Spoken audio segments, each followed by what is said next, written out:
لو انت طالب في مرحله الجامعه او حد بالفعل جوه الجامعه او لسه هيبدا الجامعه او حد في ثانويه عامه وداخل الجامعه، فالفيديو ده مهم جدا جدا بالنسبه لك. الفيديو ده ممكن يغير حياتك بالكامل، وهنا ممكن يغير حياتك بالكامل مش مجرد كلام فيديوهات وخلاص. الفيديو ده فعلا ممكن يفرق في حياتك لو قدرت انك تطبق الكلام اللي موجود في الفيديو. وكلامي في الفيديو مش مجرد كلام للنصيحه او كلام للتوعيه، ولكن هو من خبره شخصيه. واحده من الحاجات المهمه جدا او فتره من الفترات المهمه جدا اللي فرقت في حياتي كلها على المستوى الشخصي، المستوى المهني، المستوى الاكاديمي، حتى مستوى التفكير والعقل، كانت مرحله الجامعه. مرحله الجامعه انا عملت فيها حاجات كتير جدا حلوه، حاجات كتير جدا فخور بيها الحمد لله. ومع ذلك لما وصلت لنهايه المرحله دي اكتشفت ان كان في حاجات كتير جدا كانت ممكن تبقى اجمد واقوى، ولكن انا ما كنتش اعرفها او انا ما تعرفتش عليها غير متاخر. وللاسف ما قدرتش ان انا ابدا في الحاجات دي او ابدا اشتغل عليها بشكل اكبر وبشكل افضل، لان ما كانش عندي الحد اللي يعرفني الحاجات دي من بدري، من وانا في سنه اولى مثلا او سنه تانية. عشان كده انا بقول الفيديو ده مهم ليك، لان انا بكلمك وانت لسه في سنه اولى او انت لسه داخل الجامعه او انت لسه في سنه تانية. فمن مكاني ده بقول لك الحق نفسك وحاول تستغل الفرص دي، عشان بعد كده هتندم عليها جدا، وهتندم ندم شديد كمان مش مجرد ندم عادي. طيب خلونا نبدا باول حاجه لازم تعملها وانت في مرحله الجامعه، وهي انك تبدا تشتغل في نشاط طلابي او نشاط تطوعي. واحده من الحاجات المهمه جدا هي الانشطه والتطوع اللي موجوده جوه الجامعه. انا عارف انك هتسمع كلام كتير جدا عن الانشطه التطوع ان هي بتضيع وقتك، هتشتت دماغك، مش هتخليك تعرف تذاكر، مش هتخليك تجيب تقدير. الكلام الكتير اللي انا وانت سمعناه وانا كنت مكانك كنت بسمعه. انت بتعمل حاجات ملهاش اي لازمه، انت بتشتغل في الفاضي، انت الكلام بتاعك ده كله مش هياكلك عيش. ولكن حاول ما تشغلش دماغك بيهم او ما تدخلش معاهم في جدال. يعني وفر على نفسك كلام كتير جدا وركز في اللي انت بتعمله او اللي انت عايز تعمله. يعني دي حاجه كده اعتبرها اجباري عليك انك تعملها مع الكليه بتاعتك او الدراسه بتاعتك، انك تبدا تشتغل في نشاط طلابي او تطوعي. هيعلمك حاجات كتير جدا. على الاقل هتبدا تكتشف نفسك، هتعرف ان كان عندك مهارات كتير جدا ما كنتش تسمع عنها او تعرف عنها. هتعرف ان في مجالات كتير جدا انت ما كنتش تعرفها برضه وما كنتش واخد بالك منها. هتبدا تشوف نفسك انت بتحب ايه او ما بتحبش ايه، تقدر تشتغل في ايه وتقدرش تشتغل في ايه الحاجه اللي انت عندك حب ليها او لقيت نفسك عندك ميول كده ناحيه الحاجه دي. فمن هنا هتبدا تدخل في الحاجه التانيه، وهي انك تبدا تبني كارير لنفسك او مجال لنفسك. يعني من خلال شغلك مع النشاط التطوعي او الطلابي هتبدا تكتشف مجال معين هتلاقي نفسك بتحبه، وهتلاقي نفسك يعني دماغك متعلقه بيه شويه. فابدا اعمل الخطوه الثانيه، وهي انك تبدا تبني المجال بتاعك في الحاجه اللي انت حبيتها دي. تبني مجالك ازاي او تبني نفسك في المجال ده ازاي؟ اقرا عنه اكتر، تعرف عليه بشكل اكبر، خد فيه كورسات اونلاين، اسال الناس اللي معاك في النشاط الطلابي او تطوعي، او اسال الناس اللي شغالين في المجال ده بعد ما تخرجوا، لان انت خلاص اتعرفت على المجال وعرفت هو بيعمل ايه، فبالتالي هتقدر توصل لناس شغالين فيه بالفعل في شركات. ابدا اسال الناس دي وتعرف على المجال اكتر. هتلاقي اليوتيوب مليان فيديوز تكلمك عن المجال، هتلاقي يوديمي، هتلاقي كورسيرا، هتلاقي لينكد ان، هتلاقي مواقع كتير جدا تقدر تساعدك انك تبدا تتعلم اكتر عن المجال وتبدا تبني نفسك فيه. الحاجه الثالثه اللي لازم تعملها وهي انك تبدا تدور على انترنشيب في المجال بتاعك او التخصص اللي انت حبيته. في الفتره بتاعت الصيف في فتره الجامعه هتلاقي شركات كتير جدا موجوده في السوق بتفتح حاجه اسمها انترنشيب او تدريب صيفي لطلبه الجامعه. الفكره في التدريب ده انك بتروح تشتغل جوه الشركه او جوه المصنع او جوه المكان اللي عاملين التدريب، بحيث انك تقدر تشتغل بشكل فعلي في المجال او بشكل فعلي في التخصص. بيدربوك الاول وبيعلموك كويس وبيخلوك تطبق الكلام اللي انت اتعلمته او الكلام اللي انت اشتغلته ده، بحيث انك تقدر تشتغل بايدك وتطلع فعلا شغل ملموس. وطبعا بيدوك فلوس على الكلام ده. التدريب ده ما بيكونش ببلاش، شركات كتير جدا يعني بتعلمك وتدربك وكمان بتديك فلوس. يعني انت محتاج ايه تاني؟ يعني الفكره ان انت اصلا ليك مميزات كتير جدا وليك افضليه كبيره جدا بعد التخرج ما بينك وما بين حد تاني في نفس المجال بتاعك في نفس الشغلانه، ولكن انت كان معاك انترنشيب او اخدت قبل كده انترنشيب وهو ما اخدش حاجه. فانت هيكون ليك يعني تفضيل كده ان هم ياخدوك عن الشخص التاني، لان انت عندك حاجه بتميزك عن الناس التانيه او الناس اللي موجودين معاك في نفس المكان. النقطه اللي بعد كده ممكن ما تسمعش عنها كتير في مرحله الجامعه، ولكن الفتره الحاليه بدا الموضوع يكبر شويه والموضوع بدا ينتشر ما بين الناس، وهي فكره المنح. لازم تقدم على منح او تبدا على الاقل تتعرف على منح. يعني ايه منح؟ ازاي اقدر اخد منحه؟ ازاي اقدر اسافر في دوله معينه او جامعه معينه ادرس فيها موضوع معين او ادرس فيها تخصص معين لمده او فتره زمنيه قصيره. ودي بتكون برامج تبادل ثقافي ما بين الطلاب وما بين الجامعات اللي موجوده حوالين العالم. عندك موقعين مشهورين جدا من افضل المواقع العربيه اللي بتعرفك على كل ما يتعلق بالمنح، هو موقع مرجع وموقع فرصه. ودول موقعين لازم وانت في مرحله الجامعه تكون نايم فيهم، نايم في الصفحه الرئيسيه بتاعتهم كده. هيعرفوك كل حاجه عن المنح وهيقدموا ليك كل الفرص المتاحه اللي تقدر تقدم عليها وانت في مرحله الجامعه. فلو سمحت الفرصه دي ما تضيعهاش من ايدك، لان دي ممكن تكون حاجه وكل اللي بنتكلم عنه حاجه تانية خالص. لو انت ربنا كرمك وخدت منحه في دوله معينه او في جامعه معينه بره مصر، دي حاجه تانية خالص. تغيير يعني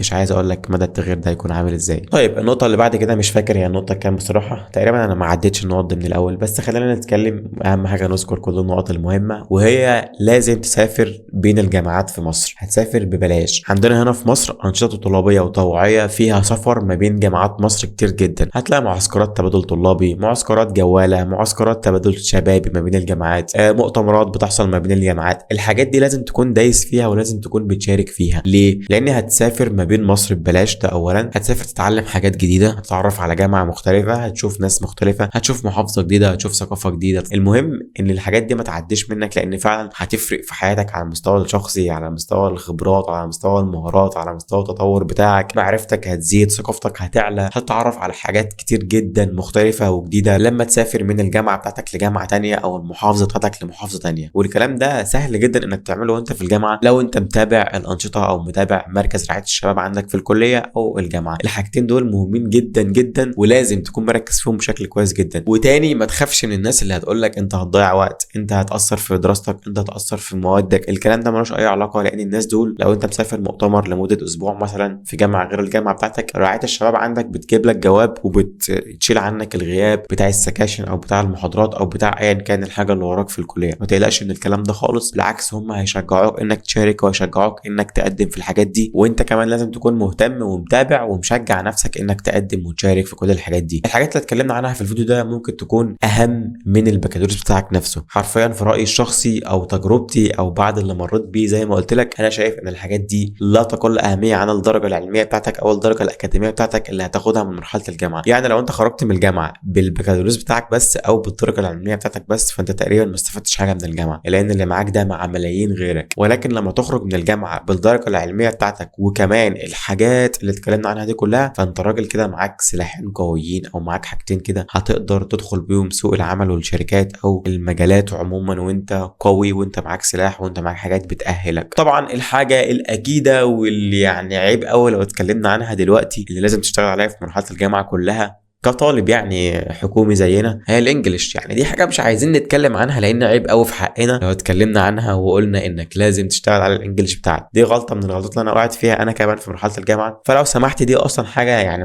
ما بقاش ينفع نقول عليها فرصه، لان دي حاجه كده اساسيه، دي حاجه ما فيش اختلاف عليها، ما فيش كلام عليها. لو اتكلمنا عنها زي ما قلت لك هتبقى عيبه في حقي وحقك والله ان انا اتكلم معاك فيها يعني. فدي كده يعني على جنب لوحدها، ملناش علاقه بيها ولا نقدر نيجي جنبها، دي ثابته واساسيه مفيش كلام ولا سلام عنها. ودي كانت كل حاجه في الفيديو تقريبا. دول اهم الحاجات اللي تقدر تستغلهم في مرحله الجامعه، واللي فعلا لو قدرت انك تستغل الحاجات دي وتشتغل عليها وتبدا تطبق الحاجات دي فعلا وانت في الجامعه، الموضوع هيفرق معاك حرفيا في حياتك، في تفكيرك، في عقلك، في شخصيتك، في مجالك، في تخصصك، في خبرتك، في المهارات بتاعتك. حياتك كلها هتتغير بالمعنى الحقيقي بجد، مش مجرد كلام وخلاص. شكرا جدا انك اتفرجت على الفيديو لحد هنا، يا رب اكون افدتك حتى لو بشيء صغير. ولو عجبك الفيديو ما تنساش تعمل لنا لايك، واشوفك في الفيديو الجاي ان شاء الله. السلام عليكم.